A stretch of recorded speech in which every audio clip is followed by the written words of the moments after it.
Hi viewers, ఈరోజు మనం అమ్మవారి ఫేస్ని డెకరేట్ చేయబోతున్నాం వరలక్ష్మి వ్రతం కోసం. ఇందుకోసం మనకు స్టోన్ చైన్, బాల్ చైన్, కుందన్స్ కావాలి. అలాగే ఒక ఫ్యాబ్రిక్ గ్లూ ఎలా ప్రిపేర్ చేయాలో చూద్దాము. ఇలా మనం మొదటి ఫ్యాబ్రిక్ గ్లూ అప్లై చేయాలండి. ఫ్యాబ్రిక్ గ్లూ అప్లై చేసిన తర్వాత స్టోన్ చైన్ కానీ బాల్ చైన్ కానీ తీసుకొని అప్లై చేసేయాలండి.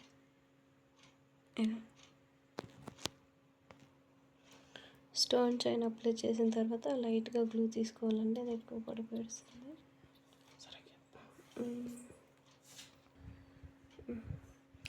తర్వాత బాల్ చైన్ వెళ్ళండి. ఫ్యాబ్రిక్ గ్లూ వేసిన తర్వాత మొత్తం డ్రై అయిన తర్వాత నీట్గా కనిపిస్తుంది. ఫినిషింగ్ చాలా బాగుంటుందండి. దీని తర్వాత మళ్ళీ స్టోన్ లేస్ వేసుకోవచ్చు, ఇంకొక లైను, లేదంటే స్టోన్స్ పెట్టుకోవచ్చు, అది ఆప్షనల్ అండి. మొత్తం డ్రై అయిన తర్వాత చాలా అట్రాక్టివ్గా అందంగా కనిపిస్తుందండి. ఇప్పుడు ఒక స్టోన్ తీసుకోవాలండి. ఇక్కడ కిరీటం దగ్గర నేను రెడ్ తీసుకున్నాను. ఇప్పుడు దీని చుట్టూ స్టోన్స్ వేసేద్దామండి. కొద్ది గ్లూ అప్లై చేసి స్టోన్ చైన్ వేద్దామండి. మధ్యలో సాంగ్స్ వస్తుంటాయి, మా ఆయన పెట్టుకున్నారండి.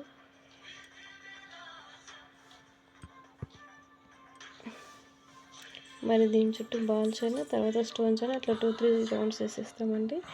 తర్వాత ఇక్కడంతా మరి స్టోన్ చైన్ వేద్దాము.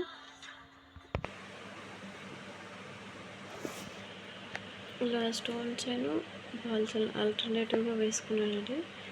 తర్వాత ఒక single stone multi colour stone తీసుకొని ఇక్కడ కిరీటం దాని చుట్టూ ఇలా డెకరేట్ చేశానండి. తర్వాత ఇప్పుడు సైడ్స్కి వేద్దాము.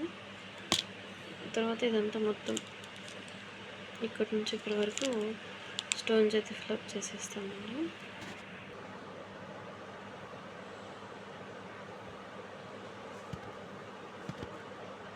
ఇలా సైడ్ బార్డర్ అలా వేసుకోవాలండి. సైడ్ బార్డర్ తర్వాత ఇక్కడ కూడా అలానే వేసేద్దాము. ఇలా గ్యాప్స్ అన్నీ ఫుల్ఫిల్ చేయాలండి. తర్వాత ఇదంతా స్టోన్ చైన్తో అప్లై చేయాలి. ఈ పార్ట్ 2లో నేను షార్ట్ వీడియోలో పెడతానండి, ఫుల్ డెకరేషన్ మొత్తం. నచ్చితే లైక్ చేయండి, షేర్ చేయండి, సబ్స్క్రైబ్ మై ఛానల్. అలాగే మీరు ఇయర్ వరలక్ష్మి వ్రతం ఎలా చేసుకున్నారో కామెంట్ బాక్స్లో కామెంట్ చేయండి. Okay, bye, take care.